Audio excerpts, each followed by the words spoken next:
Fox at pamfox.org, and today I'm going to be cooking another recipe from my cookbook, Planti-Reflux. If you're new, welcome. We're going through my new cookbook that launched last month. It's called Planti-Reflux. Oops, Planti-Reflux. There it is. And it can be found on Amazon, still at the introductory rate. And it's like under $5, so it's a really good deal. And today I'm going to be making a portobello burger. One of my absolute favorites, and a real crowd pleaser if you've got company and you're trying to make something that you can just almost guarantee your guests are going to love. This is going to go really quick. It's a really simple meal. Let's go ahead and throw it together, and then we're going to be in chapter 11, which is, it's got the list of the approved foods in chapter 11. And by the way, if you haven't noticed, there is a files section in the Planti-Reflux support group. If you haven't joined the support group yet, go to Planti-Reflux on Facebook, request to join, take the 28-day challenge. It's a 4-week challenge, eating plant-based and eliminating common trigger foods. You get the cookbook, you've got the recipes that can kind of help you get started as well. But we're going to go over that list today. We're also going to talk a little bit about salt, and that's it. And this is going to go fairly quick because, let me just bring up the recipe really quick. This is going to go fairly quick because I've already marinated my mushrooms. I'll show you what that looks like. So these are portobello mushrooms, and what I do is either put them in a Ziploc bag or in a container like this with the marinade. Is that dripping? It is dripping. Which is just Bragg's liquid aminos, quarter cup of Bragg's liquid aminos, a quarter cup of water, a tablespoon of date sugar or maple syrup, and I've got oregano and basil in here, but I just use kind of an Italian seasoning mix that goes in there. And these have been in the marinade since this morning. So let's go ahead. I usually cook these on my George Foreman grill, but I dropped my George Foreman grill a couple of, last month and busted it. So I'm just going to be cooking them. I've got a pan going already here. Just going to cook them on the stove top, and I'm just going to do one, and I'm going to have a side of broccoli with it for my late lunch, early dinner. And I just put that right into a hot pan with no oil. It's a non-stick pan, and I'm going to put a lid on that. And just cook it for a minute. And I've already got, like I said, I'm just going to do a side of broccoli, and I've already got some water steaming here for that.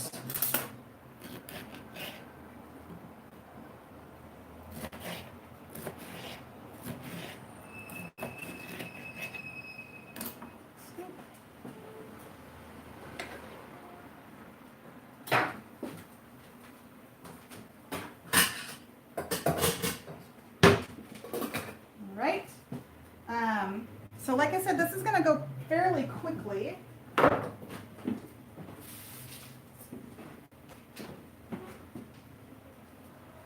I'm going to be serving this with, hang on.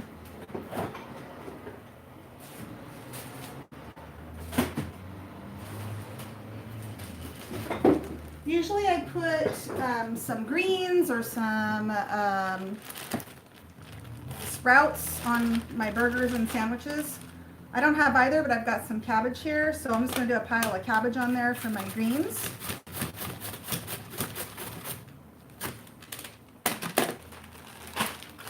And then you can use this on whatever bread that you like, whatever your favorite is. If you're doing gluten-free, you could do a wrap. You could slice up this mushroom, spread your avocado on your wrap, and put your greens on there and roll it up. I'm going to be doing ciabatta because it's my favorite, and I buy these and just keep them frozen in my freezer.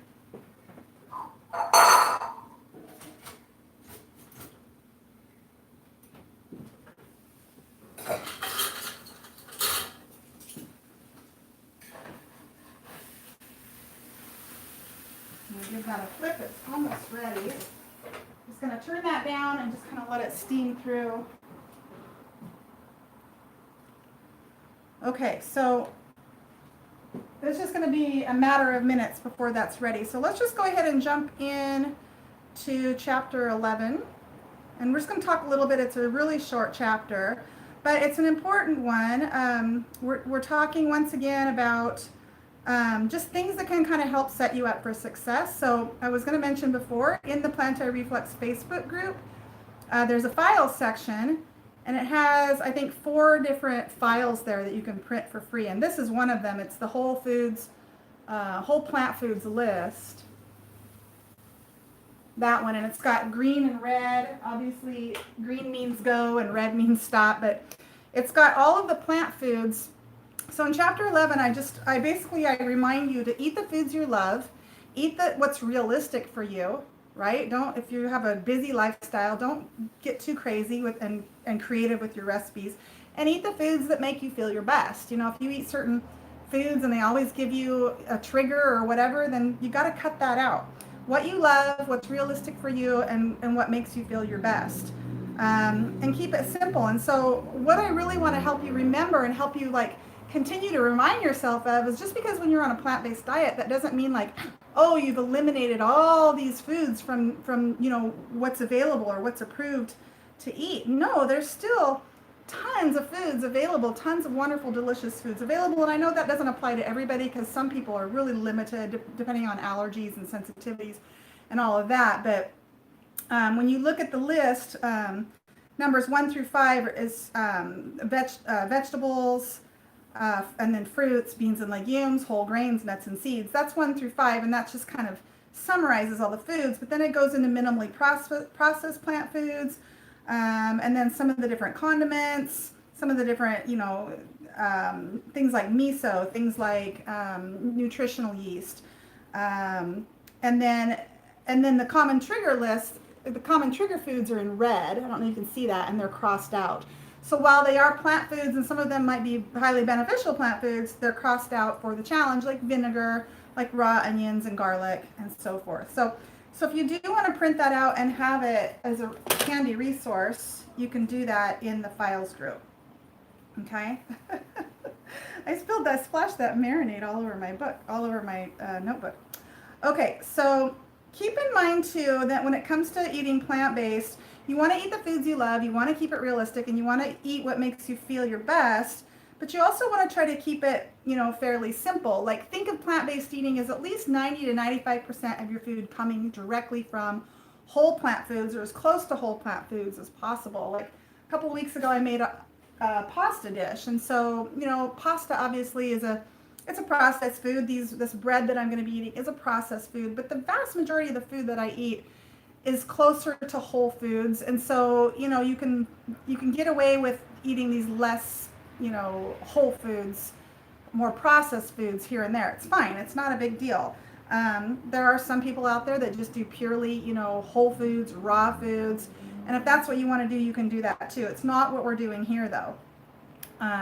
So yeah, try to keep it simple. Try to just keep in your mind that you're trying to at least do 90 to 95% whole plant foods. And just have an ongoing list of what you can and cannot tolerate in terms of your triggers. And then I also mention here, just a reminder, sometimes it's good to give your digestive system a break. And for some people, just doing plant-based does the trick. But for others, they may need to really stick to more easily digestible foods. So if you're still finding, that you're having bloating, or you're having cramping, or you're having and reflux as a result of that, you may want to really stick with things like soups and stews and smoothies and purees and, baby leafy greens and ripe fruit, because these foods are the ones that are going to really go through the system with ease. And then really only other thing I want to talk about was salt, and then I'm going to plate this up and I'm going to eat it. But when it comes to salt, there are a lot of kind of different mindsets and theories and points of views when it comes to salt. Obviously, if your doctor has told you need to cut out or cut back on salt, then you need to pay attention to that. But you also need to keep in mind that when you're transitioning to, let's say, the standard American diet, maybe you ate quite a bit of processed foods, or you ate out at restaurants a lot. Now you're trying this plant-based diet. Your diet is going to be much lower in salt if you're cutting out a lot of those processed foods. right? So right there, it's going to be typically lower in salt, right? Because when you're eating things like canned soups or canned chilies or, you know, a lot of breads, those things have a lot of salt in them. And meat, I don't know if you guys know this, but like chicken, for example, they soak those chickens in a salt brine and they're very, very salty. Cheese is very, very salty. So when you start cutting out some of these high salt foods, you're already eliminating a lot of the salt anyway. So you just keep that in mind if you're on a low salt diet. You know, if you want to sprinkle a little bit of salt on top of your food so that it touches your tongue, and you're eating plant-based, which is drastically reduced in salt anyway, that might work for you. A lot of these recipes call for things like, you know, liquid aminos, which, you know, is higher in salt, but again, you're cutting out so much salt by going plant-based. So just keep those things in mind. And then also keep in mind that salt, when you're starting, we already talked about the palate and how the palate can be you need that time, like that 30 to 45 days to have that transition for your palate where you start to really appreciate and love the natural tastes of plant foods, whereas you didn't before because your palate is still getting used to it. And so cutting out salt will really help you speed up that process, but adding in salt will help the food just have more flavor. If it's just like, if you're really struggling and you're trying plant-based and it's just too bland and it needs more flavor, you know, you can add in, sprinkle some salt on the top again so that it touches your tongue. You can just put a little bit, you can get little salt bowls instead of a salt shaker and just put a little bit right on each spoonful of food so that it touches your tongue. So those are some tricks that you can try, but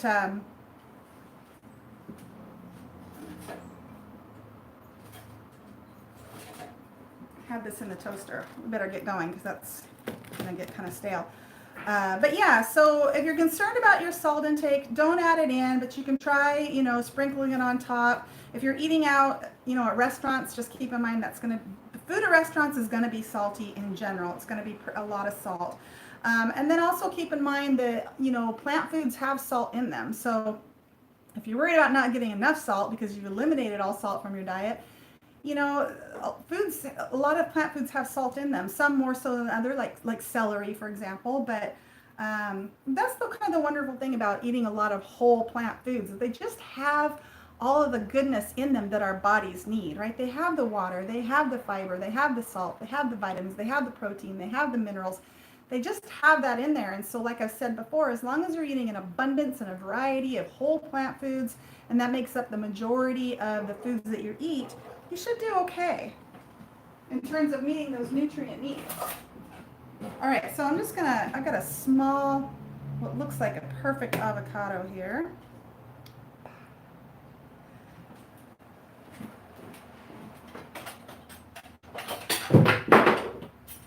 Whoops. And I am gonna put this on, oopsie, right on here and just kind of smash it in a little bit.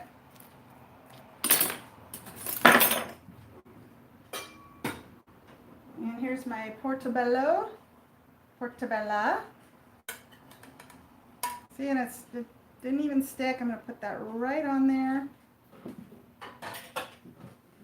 And the reason I love using the George Foreman grill is because it really sears in all that marinade and those juices, and it just makes it really just dripping, juicy good, which is one of the reasons we love, you know, burgers, because they're nice and juicy.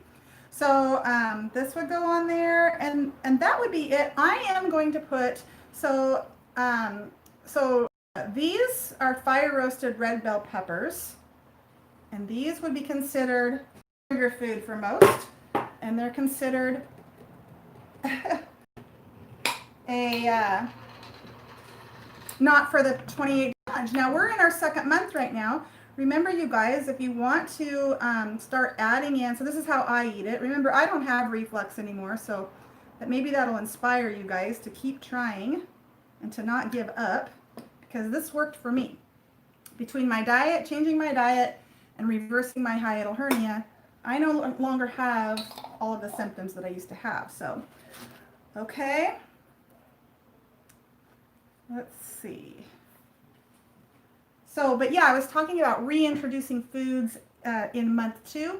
So once you've done the month long and you've eliminated all the common trigger foods and you started kind of a list of what your trigger foods are, and you have a better idea of what you cannot eat, in the second month you can reintroduce things one at a time and see how you respond, to see if maybe some healing has taken place and now I can tolerate foods that I couldn't tolerate before. Maybe I've been working on reversing my hiatal hernia and I can tolerate foods that I couldn't tolerate before. Really, it's a trial and error game, guys. It really is. You really just have to keep working at it. Hang on just a second.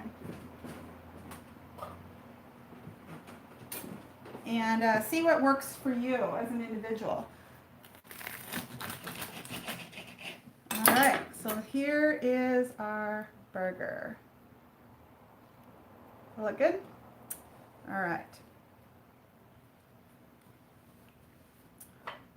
All right, and my broccoli's done. I'm just gonna eat this broccoli with this sandwich. I have a little bit of the tahini dressing I'm gonna put on that broccoli. And that's it. I'm looking really forward to eating this. So thank you so much for joining me today. The plan is to come in like this on Tuesday and share a recipe from the cookbook and talk about the book. We're in chapter 11. I think we have 3 or 4 more chapters to go. So we should get through this book by the end of August. And then in September, I don't know if we'll do another challenge or maybe I'll do a combination of recipes from the book with other recipes as well that aren't necessarily for people with reflux, but we'll see. We'll see what happens. I haven't really decided yet. So that's it for today. I hope everyone has a really wonderful day, and thank you so much for joining me, and thank you for watching.